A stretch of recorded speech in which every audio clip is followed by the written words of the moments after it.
Hello friends, வணக்கம். வாங்க இன்றைக்கி நாம் என்ன பார்க்க போகிறோம்னா கேரட் சட்னி தான். அது எப்படி செய்கிறது, அதுக்கு என்னென்ன பொருட்கள் தேவைன்னு பார்க்கலாம் வாங்க. ஒரு வானல் வச்சுட்டு அதில் 3 ஸ்பூன் எண்ணெய் விட்டுட்டு 1 ஸ்பூன் உளுந்து, 1 ஸ்பூன் கடலைப்பருப்பு, 4 காஞ்ச மிளகாய் போட்டுட்டு 3 வெங்காயம், 3 கேரட்டு, ஒரு கைப்பிடி கருவேப்பிலை, ஒரு நெல்லிக்காய் சைஸ் புளி, பூண்டு 4 பல். இவ்வளோ தான் ஃப்ரெண்ட்ஸ் இதுக்கு தேவையான பொருட்கள். அது போட்டு நம்ம வெங்காயம் வதங்கிட்டே இருக்கணும். வெங்காயம் வதங்கிறதுக்கு நம்ம கொஞ்சமாக சால்ட்டு போட்டுடணும். சால்ட்டு போட்டுட்டு நல்லா வதக்கணும். இந்த அளவுக்கு வதங்கணும். வெங்காயம் வதங்கணும்னா இதிலே நம்ம ஒரு தக்காளி, நல்லா பெரிய சைஸ் தக்காளி ஒன்று, அதையும் போட்டுடுங்க. அதையும் போட்டுட்டு அதுவும் வதங்கிறதுக்கு கொஞ்சமாக சால்ட்டு தேவையான அளவு போட்டுக்குங்க. சால்ட்டு போட்டோம்னா தான் தக்காளி நல்லா வதங்கும்.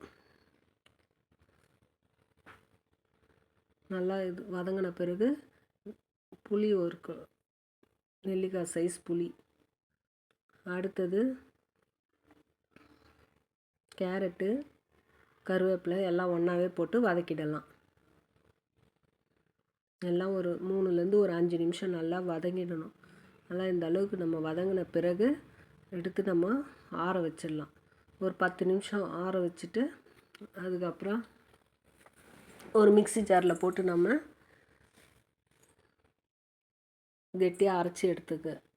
அடுத்து ஒரு வானல் வச்சுட்டு எண்ணெய் ஒரு 3 ஸ்பூன் ஊற்றிட்டு கடுகு, ஒரு காஞ்ச மிளகா, கருவேப்பிலை ஒரு 4 கருவேப்பிலை, பெருங்காயம் ஒரு 1/4 ஸ்பூன் பெருங்காயம் போட்டுட்டு அதுக்கப்புறமா நம்ம இந்த அரைச்சி வச்ச கேரட் விழுதை ஊற்றிடுங்க. ஊற்றிட்டு நமக்கு எந்த கன்சிஸ்டன்சியில் தேவையோ அந்த அளவுக்கு நம்ம மிக்ஸி ஜாரை கழுவி இதில் ஊற்றிங்க. தண்ணி உங்களுக்கு எந்த அளவுக்கு எந்த திக்னஸ் தேவையோ அந்த அளவுக்கு.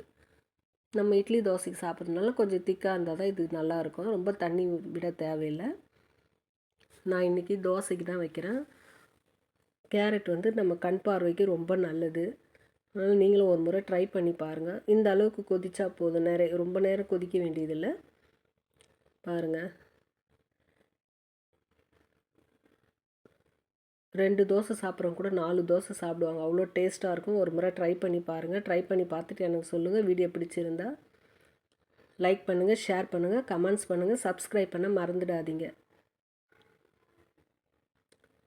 பாய்.